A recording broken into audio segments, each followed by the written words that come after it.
हम सब भगत सिंह की शहादत को एक बहुत ही दुखद घटना के तौर पे याद करते हैं। लेकिन क्या हो अगर ये कोई ट्रेजेडी थी ही नहीं, बल्कि ये एक सोची समझी कैलकुलेटेड स्ट्रैटेजी थी। तो चलिए चलते हैं उनकी जिंदगी के उन आखिरी 48 घंटों में, जब मौत को क्रांति का सबसे बड़ा हथियार बना दिया गया। जरा इन शब्दों पर गौर कीजिए, ये सिर्फ शब्द नहीं है। सोचिए, ये वो इंसान कह रहा है जो फांसी के फंदे से बस कुछ ही कदम दूर खड़ा है। एक तरफ जीने की एक स्वाभाविक इच्छा है और दूसरी तरफ क्रांति के लिए एक ऐसा समर्पण जिसके आगे जिंदगी भी छोटी पड़ जाए। तो उनके आखिरी दिनों को समझने के लिए सबसे पहले ये जानना जरूरी है कि भगत सिंह खुद को क्या समझते थे। वो सिर्फ एक इंसान नहीं थे, नहीं, वो खुद को एक विचार, एक प्रतीक बना चुके थे। और असल में यही उनकी सबसे बड़ी ताकत थी। तारीख थी 20 मार्च 1931।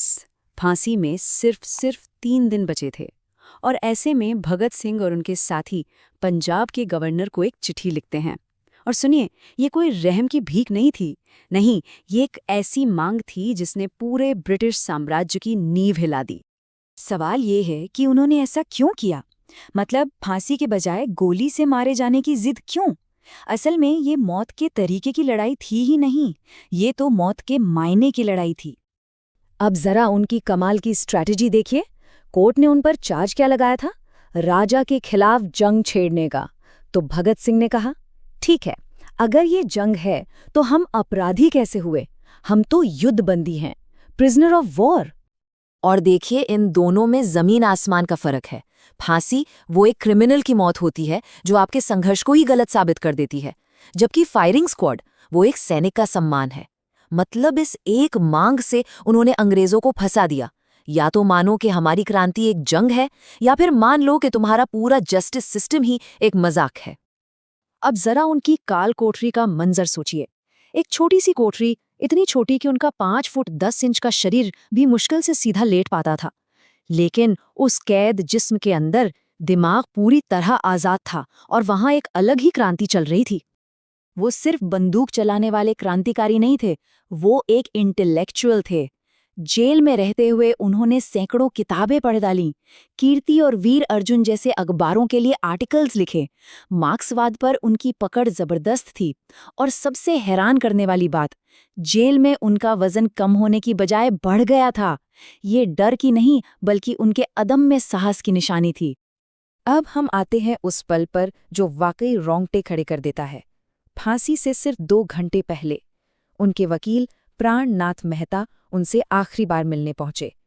अब कोई भी सोचेगा कि मौत के इतने करीब आकर कोई इंसान क्या बात करेगा, क्या पूछेगा। उनका पहला सवाल था, क्या आप मेरी किताब रेवोल्यूशनरी लेनिन लाए हैं? बस कुछ घंटे बचे थे और उनकी फिक्र थी एक किताब। वो आखिरी पलों में भी लेनिन से कुछ और सीखना चाहते थे। और फिर जब जेलर उन्हें लेने आया फांसी के लिए, तो उन्होंने किताब से नजरें हटाईं और बड़े शांत भाव से कहा, ठहरिए, एक क्रांतिकारी दूसरे क्रांतिकारी से मिल रहा है। वो बस एक चैप्टर खत्म करना चाहते थे। एक तरफ ये सब चल रहा था, और दूसरी तरफ उनके साथी उन्हें जेल से भगाने का एक बड़ा प्लान बना रहे थे। लेकिन 22 मार्च को भगत सिंह ने एक चिट्ठी लिखकर उस प्लान को खुद ही रुकवा दिया, और जो वजह उन्होंने बताई वो सच में हैरान करने वाली थी। उन्होंने कोई इमोशनल अपील नहीं की, बल्कि एकदम ठंडे दिमाग से लॉजिक के साथ अपनी बात समझाई। उन्होंने कहा, पहला, मेरा नाम अब हिंदुस्तानी क्रांति का प्रतीक बन चुका है। दूसरा, अगर मैं जिंदा बच गया तो मुझमें भी इंसानी कमजोरियां हैं, वो सामने आएंगी और ये प्रतीक धुंधला पड़ जाएगा। तीसरा, मेरी हिम्मत से दी गई कुर्बानी देखकर हर माँ चाहेगी कि उसका बेटा भी भगत सिंह बने। और चौथा, इससे क्रांतिकारियों की एक ऐसी फौज खड़ी होगी जिसे कोई रोक नहीं पाएगा। मतलब वो ये बात अच्छी तरह समझ चुके थे कि एक जिंदा भगत सिंह से कहीं ज्यादा ताकतवर शहीद भगत सिंह का आइडिया होगा, क्योंकि इंसान तो मर जाता है, पर आइडिया, वो सिंबल, वो हमेशा जिंदा रहता है। तो अब बात करते हैं उन आखिरी घंटों की। भगत सिंह की पॉपुलैरिटी से अंग्रेज सरकार बुरी तरह डरी हुई थी। उन्हें डर था कि फांसी वाले दिन एक बहुत बड़ा विद्रोह हो जाएगा, और इसी डर की वजह से उन्होंने एक बहुत ही कायराना फैसला लिया।